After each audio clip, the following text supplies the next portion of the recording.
दोस्तों आज की वीडियो में काफ़ी महत्वपूर्ण टॉपिक पे बात करने वाले हैं। मान लीजिए कि पत्नी के साथ, खास करके स्पेशली पत्नियों के लिए पूरा वीडियो होने वाला है, इस वजह से इस वीडियो को अंत तक जरूर देख लेना। अगर बाय चांस पत्नी के साथ ससुराल में मारपीट होती है, घर से बाहर निकाला जाता है, परेशान किया जाता है, घरेलू हिंसा होती है, उसके साथ बार बार प्रताड़ना होती है, तो ऐसी कंडीशन में आज के वीडियो में महिला सब कुछ जान सकती है। जी हाँ, कैसे क्या करना है, क्या नहीं करना है, वाकई ज़्यादा ही परेशानी बढ़ती जा रही है तो केस भी करना है तो किस स्टेप पे करना है, किस तरह से केस करना है, कौन से केस करना है, सब कुछ इस वीडियो में मैं बताने वाला हूं। अगर आप इस वीडियो को पूरी तरह से एक एक चीज़ फॉलो कर लोगे ना, तो आपकी कभी भी ना तो पुलिस थाने में हार होने वाली है, ना कभी आपके कोर्ट में हार होने वाली है। जी हाँ, ये बात आप अच्छे से समझ लेना, क्योंकि आप अपने हक के लिए जा रही हो, फिर आप अपने हक के लिए केस करोगे और वाकई पति को रखना ही पड़ेगा, आपका हक देना ही पड़ेगा। किसी भी कंडीशन में आपका हक को नहीं मार सकता। इस वजह से इस वीडियो को अंत तक जरूर देख लेना। तो चलिए दोस्तों, नो टाइम पास नो बकवास, सीधा करते हैं काम की बात। मैं हूँ हंस। सेकंड बात दोस्तों, कमेंट में नंबर ना छोड़िए। अगर आप मुझसे ही बात करना चाहते हो, डिस्कशन पूरी डिटेल होती है, अपॉइंटमेंट बुक करके आप बात कर सकते हैं। देखिए दोस्तों, जब भी किसी भी महिला के साथ ससुराल में मारपीट होती है या कोई प्रताड़ना होती है, देखिए किसी से भी हो सकती है, सास के साथ भी हो सकती है, पति के साथ भी हो सकती है, ननद के साथ भी हो सकती है, देवर के साथ भी हो सकती है, ससुर के साथ भी हो सकती है। देखिए सबसे पहले तो आप ये कोशिश करिए कि आपका पारिवारिक मामला है, अगर आपके बाय चांस हस्बैंड की सिवा सास से, आपके ननद से, देवर से, ससुर से, किसी के साथ भी अगर ऐसा हो रहा है, मौखिक रूप से कोई भी चीज़ प्रताड़ना दी जा रही है आपको, ठीक है, मेंटल हरासमेंट किया जा रहा है, तो पहली कोशिश आप ये करके देखिए, आपके हस्बैंड को बताइए। अगर हस्बैंड नहीं सुनता है तो उसके बाद अगर कोई फिजिकली टॉर्चर आपको किया जा रहा है, मतलब कोई भी आपके साथ मारपीट किया जा रहा है, तो आप गलती से भी कभी भी ससुराल का घर ना छोड़ें। जी हाँ, और जितना हो सके अपने परिवार को इन चीज़ों से दूर रखें। जी हाँ, देखिए जब परिवार को इस चीज़ के बारे में पता पड़ जाता है ना, तो मामले ज़्यादा बिगड़ते हैं। इस वजह से अपने परिवार को ज़्यादातर दूर के रखने की कोशिश ज़रूर करिए। अब बाई चांस आपने सहन किया, अपने पार्टनर को बताया, अपने हस्बैंड को बताया, फिर भी आपकी बात सुनवाई नहीं हो रही है, मान लीजिए हस्बैंड की वजह से हो रहा है तो आप अपने ससुर को बताइए, ठीक है, ननद की वजह से हो रहा है अपनी सास को बताइए। किसी न किसी को आपको एक स्ट्रॉन्ग ग्राउंड बनाना पड़ेगा कि वाकई आपने जो प्रताड़ना, एक फैमिली मामला था, उसमें आपको फैमिली के जो भी मेन सदस्य थे उनको आपने बताया। ठीक है, हो सकता है आज का सोशल मीडिया का ज़माना है, आप रिकॉर्ड भी कर सकते हैं, वीडियो बना सकते हैं, उन सब चीज़ों का, ये चीज़ें सबसे पहले आप ज़रूर रख लेना चाहिए।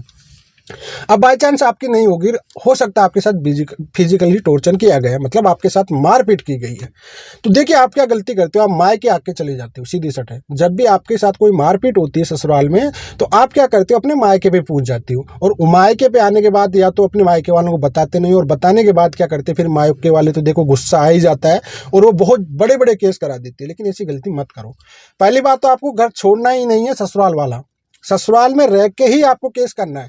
आपके साथ मारपीट की गई है तो मारपीट का केस नियर बाय पुलिस थाने में करिए, 112 की कंप्लेंट जरूर करिए ऑनलाइन। जी हाँ, और 112 की कंप्लेंट की फिजिकल कॉपी आप जरूर ले लिया करिए। जी हाँ भाई, अगर आपके ससुराल में जब भी आपके साथ मारपीट होती है तो सबसे पहले आप कंपलसरी है कि भैया नियर बाय पुलिस स्टेशन में या तो कंप्लेंट दें, या फिर आप 112 पे, अगर आपका पॉसिबल नहीं हो रहा है इस सिचुएशन में, तो 112 पे कॉल करके वहाँ पे शिकायत जरूर दर्ज कराएं। जी हाँ, ये सबसे बड़ी महिलाएं गलती कर देती है कि भाई वो कोई भी कंप्लेंट वगैरह कुछ नहीं करती है, नियर बाय पुलिस स्टेशन को इसके बारे में सूचना नहीं देती है।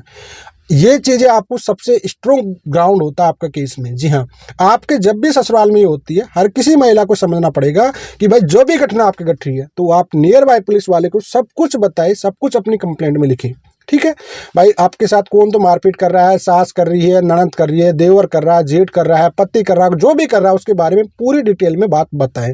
और हमेशा एक बात रखें कि सभी को सिमिलरी क्राइम में इंक्लूड ना करें, ये आपकी सबसे बड़ी बेवकूफ़ी होती है हर किसी महिला की। ये मैं बात बार बार कहता रहता हूँ। देखो फिर तो मामला आपका झूठा पाया जाता है। इस वजह से जब भी आपका कोई मामला होता है ना, तो उसमें आपको अलग अलग पार्टीज बनाइए, कोशिश करिए अलग पर्सन को अलग पार्टी बनाए और उसका क्या रोल रहा है, और कोशिश इतना भी करिए कि कभी झूठे केस में मत फंसाइए किसी को भी, नहीं तो झूठा केस आपको आगे चलकर काफ़ी महत्वपूर्ण हो सकता है, काफ़ी महत्वपूर्ण बुरी तरह से फंस सकते हो आप भी। इस वजह से झूठे आरोप में कभी भी मत फंसा जाए। ठीक है। तो ऐसे कंडीशन में भैया, जैसे आपने सासू ने मारपीट की, ताने मारे, कुछ भी कही, तो सासू के बारे में ये लिखिए। ननद आपको कुछ भी बोली, गलत सलत बोली, उसके बारे में वो लिखिए, ठीक है। देवरा आपको कुछ गलत नज़र से डलता है या कुछ कहना चाहता है या कुछ भी है, उसके बारे में वो चीज़ लिखिए, ठीक है। तो ये सब का अलग अलग से आपका जो भी आपके साथ क्राइम बढ़ रहा है उनका अलग अलग डिटेल में नियर बाय पुलिस थाने में केस कर दे। उसके बाद आपको क्या करना है भाई, अगर बाय चांस वहाँ से निकाल ही दिया घर, आपको ससुराल के घर से बिल्कुल ही, तो ऐसे कंडीशन में आप क्या करें। देखो, ससुराल में आते अपने मायके पे आते आते आपको कुछ नहीं करना, सेक्शन 9 का कंप्लेंट तुरंत कर देना चाहिए, ठीक है। एक केस कर दो, सिविल केस होता है। सेक्शन 9 नहीं भी करना चाहते हो आप, तो भी आप एक डीवी का केस जरूर कर दो। जी हाँ, 498 का केस कभी भी गलती से मत क्या करो। जी हाँ, आप लोग क्या करते हो, किसी भी वकील के पास जाते हो, कोई भी आपके साथ रहता है, तो ऐसी कंडीशन क्या करते हैं कि साहब आपका केस स्ट्रॉन्ग बनेगा, आप लोग काम करिए, क्या करिए, डोरी केस कर दो, दहेज का केस कर दो, आपको नाक रगड़ाना पड़ेगा, आपके ससुराल वाले तो पैरों में गिर जाएंगे। ये सब बेवकूफ़ बनाने की बातें हैं। वकील अपना धंधा करता है, आपको कोई बेवकूफ़ बनाने की बातें, इस वजह से इनकी बातों में कभी भी ना आए, आपका घर ज़्यादा बिगड़ जाएगा।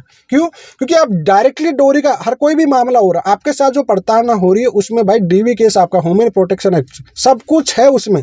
डोमेस्टिक वायलेंस का पूरा 2005 एक्ट बना हुआ है, उसको आप पढ़ के देखिए भाई।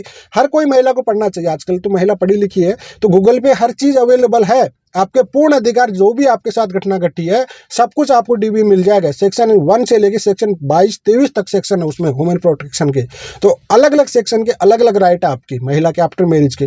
तो आप डीवी केस में सब कुछ कर दीजिए, और डीवी केस में ही मेन फाइल के साथ आपका एक एंट्री मेंटेनेंस की एप्लीकेशन जरूर लगा दीजिए। जी हाँ, अब ऐसी सिचुएशन में मैं आपको बताता हूँ भाई, डीवी केस एक जो क्रिमिनल केस हो गया। देखो, डीवी केस और 498 केस होता है, क्रिमिनल केस होता है, और जो सेक्शन 9 होता है और मेंटेनेंस केस होता है और वो डाइवोर्स केस होता है, वो सिविल केस होता है, ठीक है। हालांकि डीवी केस का जो प्रोसेसिंग चलता है वो सिविल केस की तरह ही प्रोसेसिंग चलता है। और इसका पनिशमेंट कौन सा होता है, जो डीवी केस हो गया, जिसे डीवी केस में क्या होता है कि डायरेक्टली कभी सजा नहीं होती, लेकिन आपके राइट कोर्ट देता है, ऑर्डर पारित करता है, और उसके बाद अगर उसकी पालना नहीं की जाती तो उसके बाद 1 महीने की सजा और 20,000 तक का जुर्माना होता है। दोबारा यही घटना होती है तो 3 साल तक की सजा का प्रावधान दिया गया है। अब ऐसी कंडीशन में भैया आपके अपने अधिकार मांगे, एंट्री मेंटेनेंस आपका एप्लीकेशन साथ का साथ लगाए डीवी केस में, तो आपका देखिए वहां पे पूरा सब कुछ मिल जाएगा।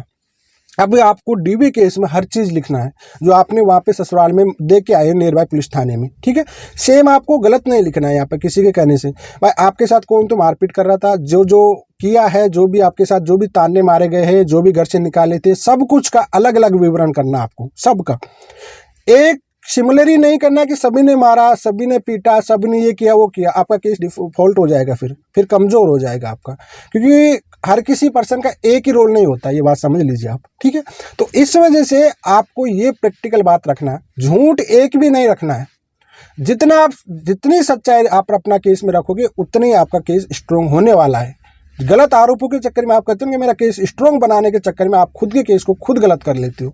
इस वजह से कभी भी केसों में गलती ना करें प्लीज़। मैं बार बार कहता रहता हूँ महिलाओं को, फिर महिला कहती है कि साहब हमारे केस में कुछ नहीं हो रहा है।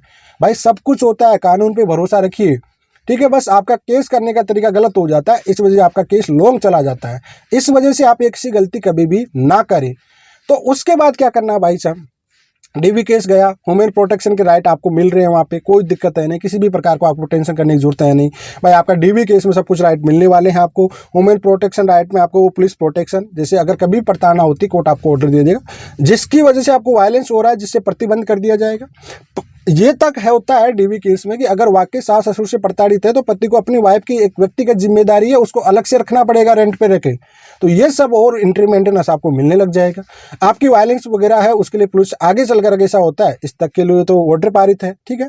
रहने का राइट आपको जो घर से बार बार निकाला जाता है, चाहे वो शेड हाउस है, चाहे वो पति का है, चाहे वो किसी का भी है, उसमें पूरा पूर्ण होगा। या पति उसमें बाहर रह रहा कहीं जॉब कर रहा है तो वहाँ पे भी आपको राइट है देने का। तो ये सब कुछ आपको डीवी में मिल जाता है। और उसके बाद अगर आपको लग रहा है कि वाकई मुझे 498 केस करना चाहिए, तो देखो डीवी केस अगर आपके फेवर में आ रहा है तो उसके बाद 498 केस कर दीजिए। 498 केस आप ऑटोमेटिकली ही जीत जाओगे, फिर तो आपको दिक्कत ही नहीं है, क्योंकि आपका जो डीवी केस है वो भी कहने कहीं से 498 से रिलेटेड ही है। तो उसके आधार पे आप जब डीवी केस जीत गए तो उसके बाद 498 केस आप जीत जाओगे। तो दिक्कत ही नहीं है महिला को अपने राइट का एक प्रैक्टिकल वो चीज़ होनी चाहिए जो प्रैक्टिकल उनको लड़ना आना चाहिए। ठीक है, अब गलती आपकी क्या हो जाती है महिला की, क्योंकि महिला क्या करती है ससुराल में जो भी मारपीट होती है उनके साथ, वो क्या करती है मायके आ जाती है, मायके आने के बाद 6 महीने के बाद 12 महीने के बाद केस करती है, तो यहीं से उसका केस कमज़ोर हो जाता है। सबसे बड़ा केस तो यहीं से कमज़ोर हो जाता है उनका, और वो बाद में कहती है कि साहब हमको तो कानून से कोई इंसाफ नहीं मिल रहा, कोर्ट कचहरी में जाने से। देखो गलती आपने पहले ही खुद कर दी। तो आई होप दोस्तों आपको समझ में आ गया होगा, पूरी स्टेप मैंने बता दिया। फिर भी अगर महिला का कोई भी अगर डाउट रहता है तो मुझे कमेंट में पूछिए, और इंस्टाग्राम को जरूर फॉलो कर लेना, क्योंकि इंस्टाग्राम का नाम आता रहता है हंस चांदा 93 रहता है। फेसबुक पेज को फॉलो जरूर कर लेना, क्योंकि फेसबुक पेज पे मैं लाइव आता रहता हूँ और वीडियो अपडेट होते रहते हैं यहाँ पे भी, तो इस वजह जरूर को फॉलो कर लेना। फिलहाल आज के लिए इतना ही। जय हिंद, वंदे मातरम।